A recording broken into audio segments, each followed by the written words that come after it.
بحبك يا لبنان يا وطني بحبك مش مالك بذنوبك بسهلك بحبك.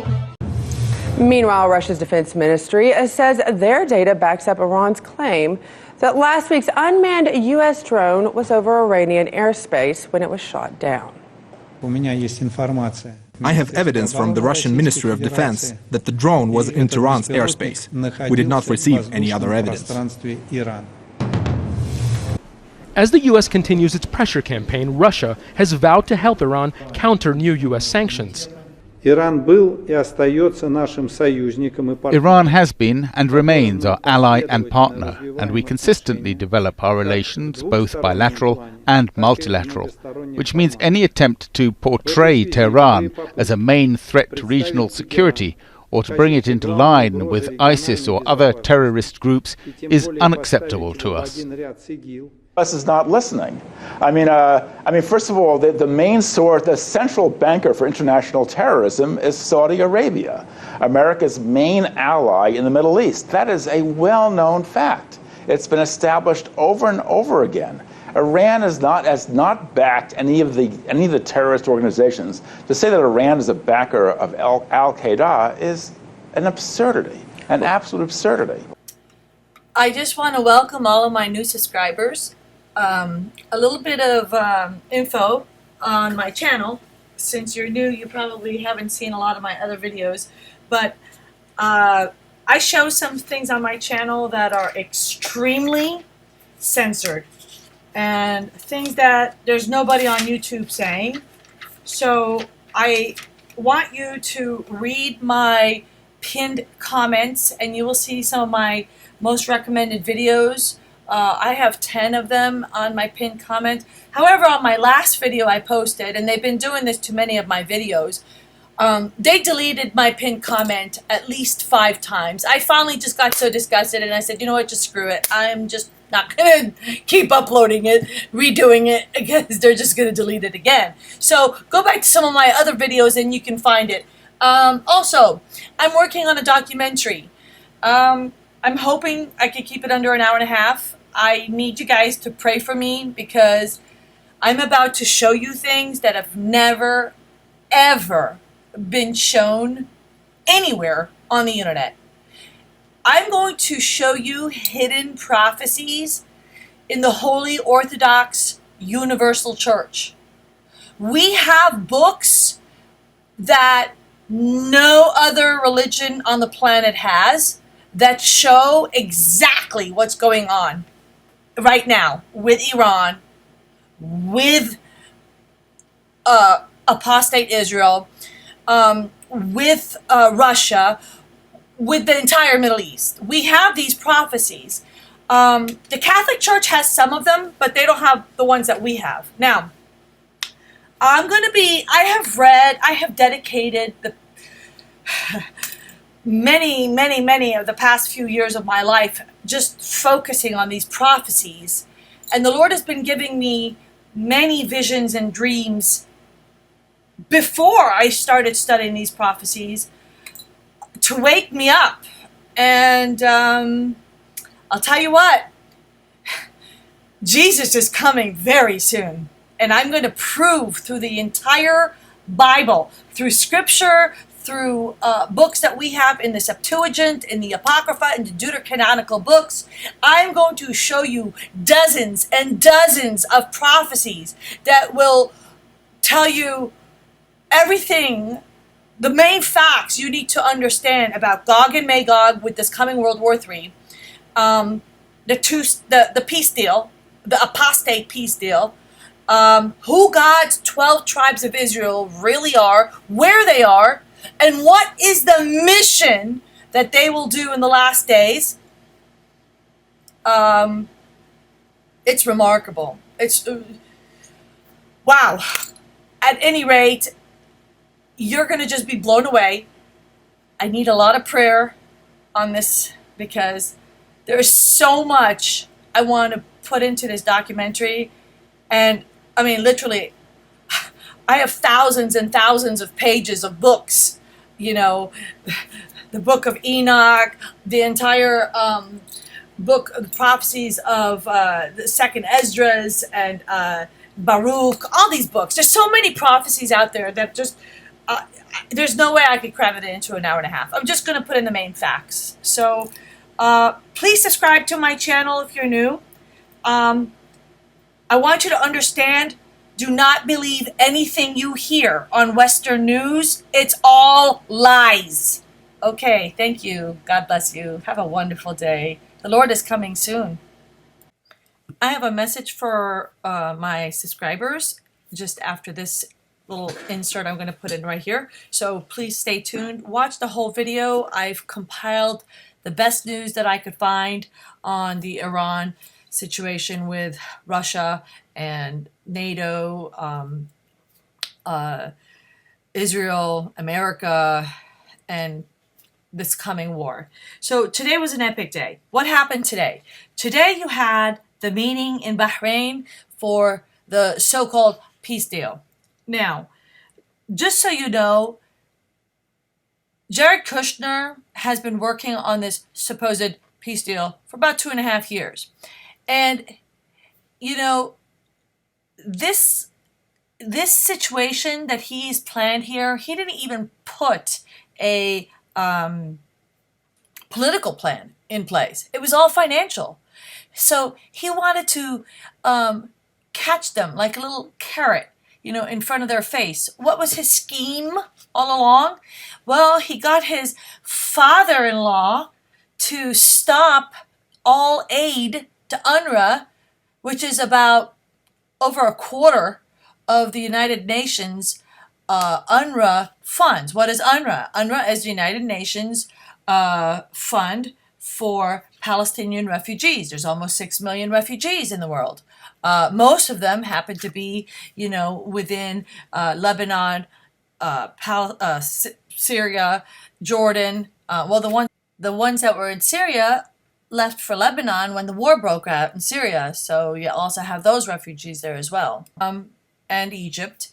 So he starved them, basically. He was trying to starve them. And then here he comes 1.5 years later, after UNRWA's been cut off, and he's dangling a little carrot in front of them with this financial deal, like as if they're going to say, oh, okay, we're so hungry and we're starving, we're going to sell our birthright for money. But they didn't fall for it. So you had that meeting, and at the same time today at the United Nations, you had a meeting with UNRWA. And in this meeting, they were all raising funds, these world leaders, for the Palestinian refugees that are living in refugee camps, basically in an open-air prison, in a Holocaust, the Ashkenazi Zionist Holocaust concentration camp. And so they raised funds for them. So in your face, Jared Kushner. Also, simultaneously today, NATO was having a meeting. What are we going to do with Russia? What are we going to do with these Russians?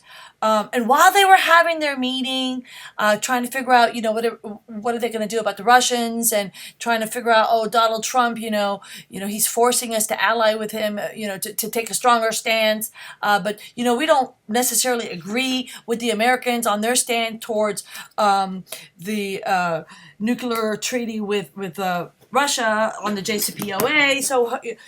So there's some division going on there with NATO. I'm going to play a clip on that in this video. You'll see that. Also, what happened today was simultaneously while NATO was doing that, Russia was kind of like taunting them in the background. In Russia, they were doing these huge, awesome military drills. You can see it on Sputnik's website, Sputnik's and RT's channel. You'll see they had the most amazing, like, I'm not even into like aviation war show, just like an air show for the military defense of Russia. And what they did was, like, they were like doing these like awesome ballads in the air with all these fighter planes. Like, I was like, oh my gosh. Anyway, so that was that. Also, simultaneously, at the UN today, you had these anti-Semite meetings at the United Nations. So it was a live meeting. I encourage you all to sign up for the UN channel and get involved in the chat, because maybe these people are reading it. So I'm sitting there in the chat saying, hey, these Ashkenazi Zionists are not Semites. Some of my comments got deleted, but some of them didn't. But anyway, I kept going on there because they have their little Jewish trolls that go on there to try to, oh, God bless Israel and all this stuff. And you got to go on there. I encourage you to be, to do these things, okay? Because this is a digital war right now, and they have paid millions and hundreds of millions to do this warfare to blind the American people and to keep them stupid. So people, rise up. Those of you who have eyes to see and ears to hear, go on these sites and counter their comments. Fight these trolls. Fight what they're using with the sword, which is the word of God. Okay, so next.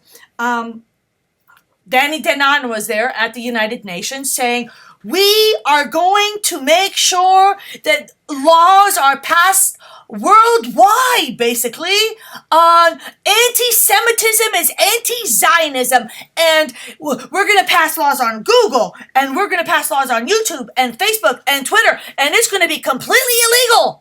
So this was going on today in the background, and I'm going to try to play you a clip of that if I can find it. Anyway, watch all these videos I put together. They're phenomenal. And then also, at the same meeting was this guy, the one deaf that was in the synagogue in America, of which Donald Trump's solution was, we need to arm all synagogues in America and make sure that they're all protected. Well, what about all the Christian churches in America? Are we going to arm them too? And are we going to arm all the mosques? Why play favorites? Why arm them?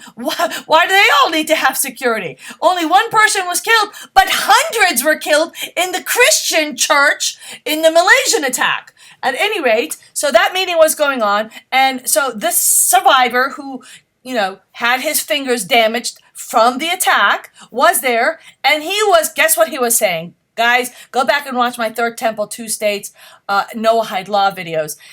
It was this guy who follows that cult of this Third Temple people with the Noahide laws. He was basically saying at the United Nations, we need to all start following the Noahide laws. Well, go and watch my video and you will see that their leader says that all churches and all mosques need to be burned down. We need to kill the Christians. We need to kill the Muslims. We need to assassinate the president. We need to kill the Pope. This is on that video. You will hear their leader, their Sanhedrin leader in Jerusalem.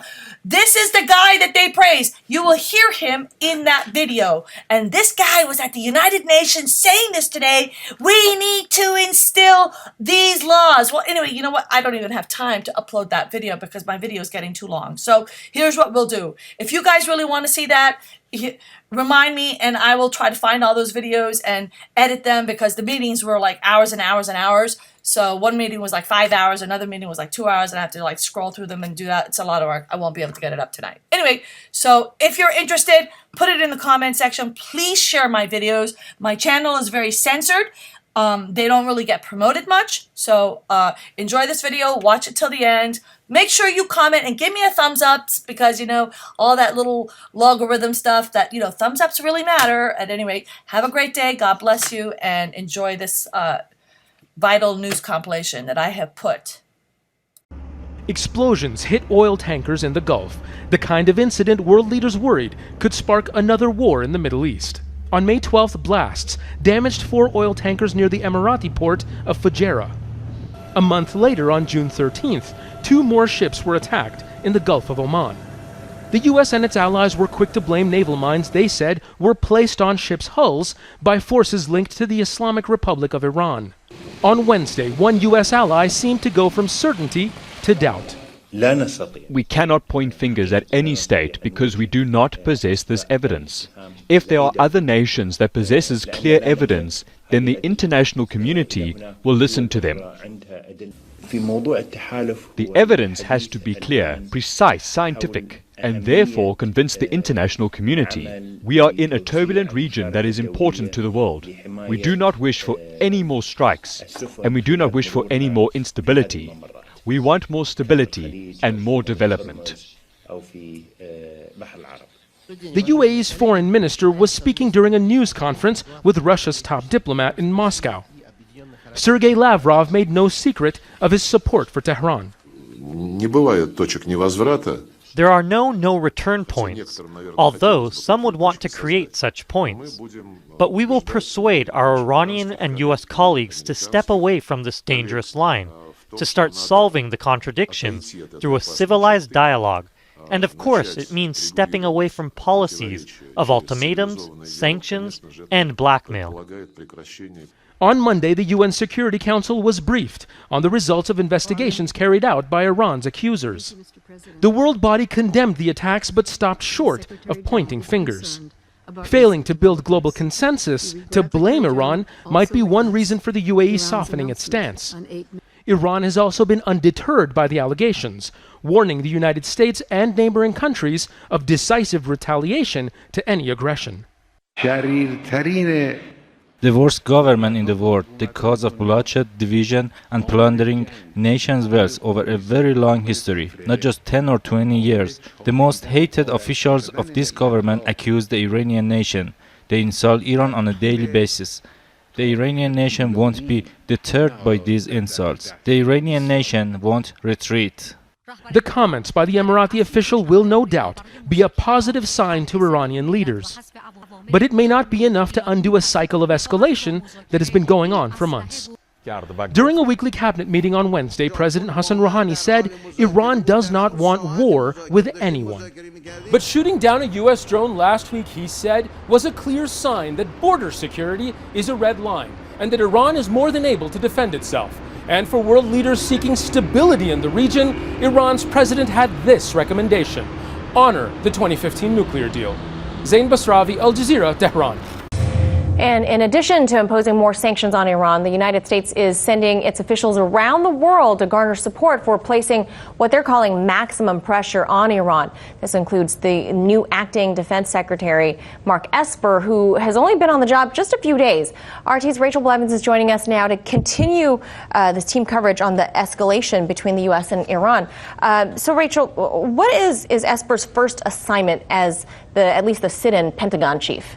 Right, so Mark Esper is being welcomed to his new job with a trip to Europe where he will meet with NATO allies, and his job is going to be to convince them that the United States is moving in the right direction, especially when it comes to the ongoing conflict with Iran. Now, as we have seen, U.S. officials have repeatedly claimed that all options are on the table, which includes military conflict where Iran is concerned. So Esper is going to need to make sure that he has the full support of NATO if the United States does decide to move forward with war against Iran. Now, that could be tricky because he is the third Pentagon chief in just 7 months, and at the same time, he still has not been confirmed by the Senate. So even though he has the support of President Trump, he still does not have the backing from Congress. Wow, 3 in just 7 months. That's unbelievable to think of. So there are more seasoned officials, though, like Secretary of State Mike Pompeo and National Security Advisor John Bolton. They're also traveling this week. What are their latest comments about all of this? Right, so Mike Pompeo traveled to Saudi Arabia and the United Arab Emirates, and he referred to both countries as great allies of the United States in its efforts to combat Iran. He also said that he specifically talked with leaders about efforts to increase security in the Strait of HORMUZ, where there are fears that Iran could try to shut down that vital waterway. Now, meanwhile, John Bolton was in Israel, where he met with leaders and met with his counterparts from Russia and Israel in a trilateral security summit. Here's what he had to say after that summit. If Iran were serious about a solution, it wouldn't be violating the Nuclear Non-Proliferation Treaty. It wouldn't be the world's central banker of international terrorism. It wouldn't have its forces engaged in combat in other sovereign countries. And it would be a very different place. That's why we put the sanctions in place. So his comments are notable because even though it's been more than a year since the United States pulled out of that nuclear deal and put more sanctions on Iran, essentially violating that deal, the United States still fully expects Iran to comply with it. That's interesting because on that topic, Iran was in compliance of the deal. It was the U.S. that broke off from that. What's the latest in that whole situation with the JCPOA? Right, so we've seen the UK, France, and Germany have all tried to play peacemakers when it comes to what is left of this deal. And the U.S. Special Envoy for Iran is actually traveling to Europe this week to meet with leaders from all three of those countries. So it's not clear yet exactly what he's planning to talk about or what kind of pressure he wants to put on those countries. But the UK, France, and Germany did issue an official diplomatic warning to Iran, specifically stating that if it does break the terms of the nuclear deal, as it is said that it will within the next 2 weeks, that it will face serious consequences as a result. Wow, interesting. In his first public appearance since Iran shot down a U.S. surveillance drone last week, President Hassan Rouhani did not hold back. He said the latest sanctions targeting Iran's supreme leader, Ayatollah Ali Khamenei, are the irrational actions of a confused government. They are suffering from mental disability. The White House is afflicted by mental retardation and does not know what to do. The supreme leader occupies such a protected position in public life that in Iran, insulting him is illegal. The U.S. applying pariah status to someone so highly revered has angered leaders in Tehran. A person loses his mind and does something insane and stupid. So what? They say they will put sanctions on our leader's property. But what is our leader's property? A simple house and a ceremony hall. Iran is under such sweeping sanctions that the latest American move is entirely symbolic. But later this week, Washington has said it will add Iran's foreign minister Javad Zarif to the sanctions list. Attacking the country's top diplomat is something Tehran says permanently closes the path to diplomacy. If you're being honest and want to negotiate, why simultaneously do you want to impose sanctions on the foreign minister? So it is clear that you are lying. As the U.S. continues its pressure campaign, Russia has vowed to help Iran counter new U.S. sanctions. Iran has been and remains our ally and partner, and we consistently develop our relations, both bilateral and multilateral, which means any attempt to portray Tehran as a main threat to regional security or to bring it into line with ISIS or other terrorist groups is unacceptable to us. But some U.S. officials remain undeterred. The President has held the door open to real negotiations to completely and verifiably eliminate Iran's nuclear weapons program, its pursuit of ballistic missile delivery systems, its support for international terrorism, and its other malign behavior worldwide. All that Iran needs to do is to walk through that open door. On Tuesday, Foreign Minister Zarif said once again, Iran's religious views mean it will never pursue a nuclear weapon. He also reminded people that America is the only nation to ever drop nuclear bombs on another country. On one of the most verified countries in the world. Currently, the only way to preserve the plan is the good faith implementation of it by all of the remaining states parties of the obligations that they have voluntarily obligations in the face of considerable platforms. We have repeatedly condemned irresponsible matters of international security and stability will stop being held hostage to the domestic political intrigues of individual states. Unfortunately, our appeals have been ignored and the unique potential of the JCPOA has been jeopardized. By unilaterally leaving the JCPOA and undermining these agreements that are fundamental for regional and global security, the United States is now trying to shift the blame for everything. They are not only refusing to implement Resolution 2231 that they endorsed, but trying to ever more painfully punish all other member states for implementing Security Council decisions. And conversely, they are demanding that Iran unquestioningly implement absolutely all of the obligations. Such examples of doublethink in the steps of the American administration are manifold. We hear assertions that nobody is planning regime change in Iran, and at the same time we hear threats about obliteration and new sanctions are being introduced. There are calls for dialogue, and then in parallel, openly, they declare the intention to increase military presence in the region. Such signals, which even an experienced cryptologist would struggle to decode, can only bring the situation to a point of no return. Mr. President, The only practical step that can be taken to save the JCPOA is the implementation by the remaining parties to the agreement of their obligations. We need to abandon fear and selfish concerns and prioritize the maintenance of the viability of the JCPOA. We are convinced that constantly raising the stakes and then pointing out to whom the fate of the plan is more dear will only provoke extreme sentiments. We must not allow those forces to take the upper hand who believe that the only way to resolve any international questions is political pressure and the economic strangulation and blackmail with military might. Since the conclusion of the JCPOA, its effectiveness has been predetermined by the unity of political will of all of its parties and their joint focus on the end result. This means that today, only together can we create conditions that will help to confidently resolve the challenges facing all of those who remain committed to the JCPOA. We are in favor of preserving the JCPOA, and we want Iran to also remain committed to the agreement. But we understand the deep disappointment of Tehran over the way events have developed, where they are being demanded full compliance with obligations without being given in exchange the thing for which the deal was agreed. All the more so, this is taking place against the backdrop of Washington's desire to strangle Iran with economic sanctions, not to mention military threats.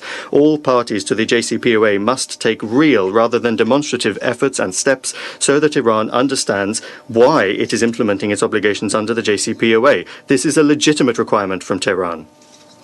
Mr. President, we note with regret that the report suffers from a chronic lack of evidence when it comes to the parts concerning Iran's missile program, the supposed shipments of arms from Iran, and alleged violations by Tehran of the provisions of Resolution 2231 concerning asset freezes and travel bans on individuals from the country.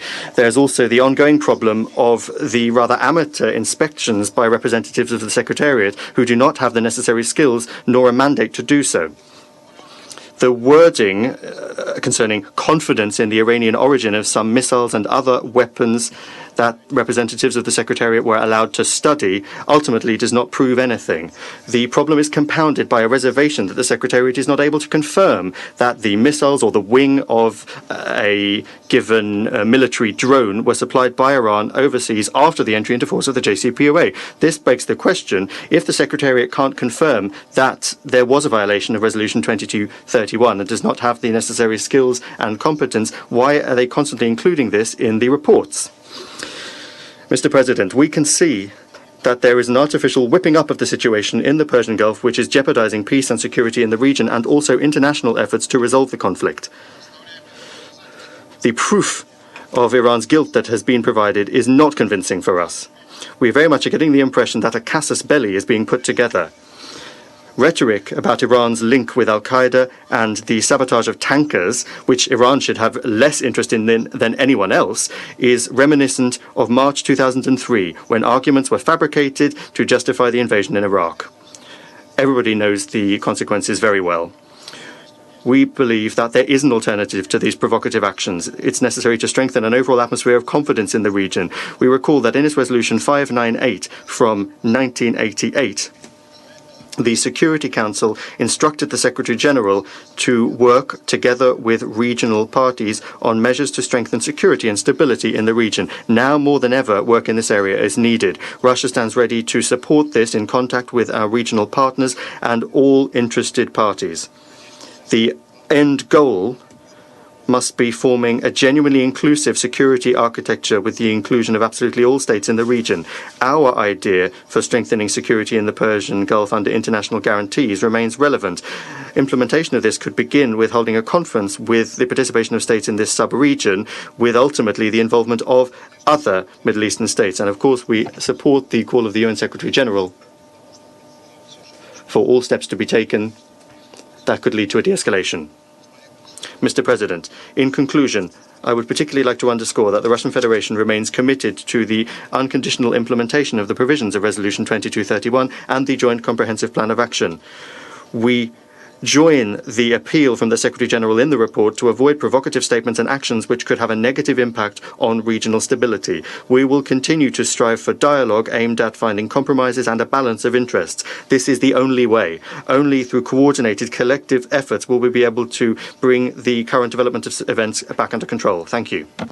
أشكر مندوب الاتحاد الروسي على بيانه وأعطي الكلمة الآن إلى I thank the Russian Federation. I give the floor to the South Africa.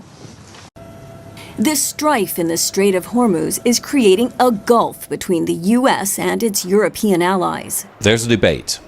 To put it mildly, there's a debate about this between Europe and America. New U.S. Acting Defense Secretary Mark Esper will spend his first days on the job at NATO headquarters, trying to convince his European counterparts their own interests are at stake in the Strait too.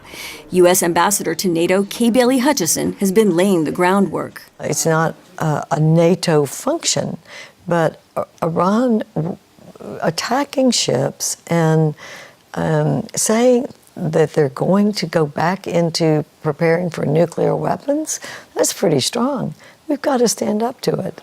But Esper is still likely to have a tough time getting European support for military action. One of the problematic parts of Trump's agenda from the very beginning is this idea of basically every nation fighting for itself in a kind of arena of actors. That's the way some of the people around Trump put it in the beginning of his term. So I mean, in my view, that doesn't work.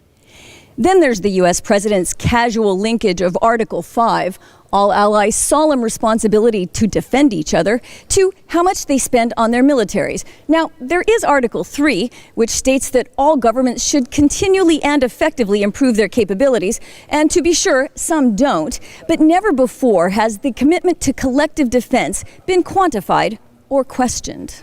Europeans are spending more on their militaries now, and will spend even more in the future. But rather than easing tensions with the U.S., a new front has been opened. That's because the European Union is earmarking almost $600 million for its own defense projects that might exclude the U.S. Washington is threatening to retaliate. Still, senior NATO officials believe things will work out because the U.S. and European defense industries are already intertwined. So I think altogether the picture is not so much that of a fortress America, of a fortress Europe, but that of a transatlantic market that is in place and that from this perspective is likely to continue. And in its quest to convince Europeans to ratchet up pressure on Iran, the U.S. may take heart from recent history. It took years, but all allies now agree with the U.S. conclusion that Russia is violating the Intermediate-Range Nuclear Treaty, the INF. They also support the U.S. decision to declare the treaty dead on August 2nd, unless Moscow announces it will destroy its program before then, a unanimous NATO stance that once seemed impossible to achieve. Terry Schultz reporting there. And we can take you now to Terry in Brussels, where she is still at the NATO HQ. Good to see you, Terry. Let's pick up where that report left off with the end of that landmark arms control pact between the U.S. and Russia looming in the background. What are ministers advocating where you are? Do they want to beef up defense, or do they want to try and bring Russia back into the fold? Officially, Layla, ministers are still giving Russia until August 2nd to come back into compliance, which would mean destroying this massive, expensive missile system, and nobody thinks that's going to happen. But they definitely want to be seen as giving every last chance to the Kremlin. There's expected to be a NATO-Russia meeting next week so that at least NATO can say, look, we tried until the very last minute not to abrogate this treaty, not to have this treaty declared defunct. But at the same time, they're saying they have to look at what a post-INF world looks like, a world without controls on intermediate-range nuclear weapons, and that is going to mean beefing up NATO's own defenses. There is a missile defense system in NATO. It would have to be reconfigured to look at the new threat coming from Russian missiles that then could be trained on European countries. So it's a really big deal here, and people are quite nervous about it, but we won't be hearing much about the options until after the INF is declared dead on August 2nd. In the probable case that Russia doesn't come into compliance. And Terry, that isn't the only major foreign policy issue causing concern where you are. Of course, the escalating tensions between U.S. and Iran, I imagine, are front and center there as well. What's NATO's position, and have European members of the alliance expressed where they stand? But they realize that NATO doesn't have a position on Iran. It doesn't even want to have to take a position on Iran. At the moment, it says this is between the U.S. and Tehran, and it very much hopes for a de-escalation. Nobody wants to see a war in the Gulf, especially complicated for European Union members who are still trying to keep the nuclear deal together with Tehran. So de-escalation of tensions is definitely the first priority. But we've just seen U.S. Acting Defense Secretary Mark Esper arrive and have some remarks with Secretary General Stoltenberg. He is definitely trying to give allies the impression that he is a supporter of NATO. He has served in NATO posts, and he wants to reassure allies that the U.S. is not going to take any rash actions. At the same time, we just heard the UK Defense Secretary come in, and she said, look, we are very much in favor of de-escalation. We don't want to see any military action there. Europeans are definitely not in favor of escalation. At the same time, again, if they're saying it's a U.S.-Iran issue, they really don't have that much leverage over Washington. But Mark Esper is going to be updating allies in just the next couple of hours, and I believe that Washington will be trying to reassure them that nothing is going to happen without consultation.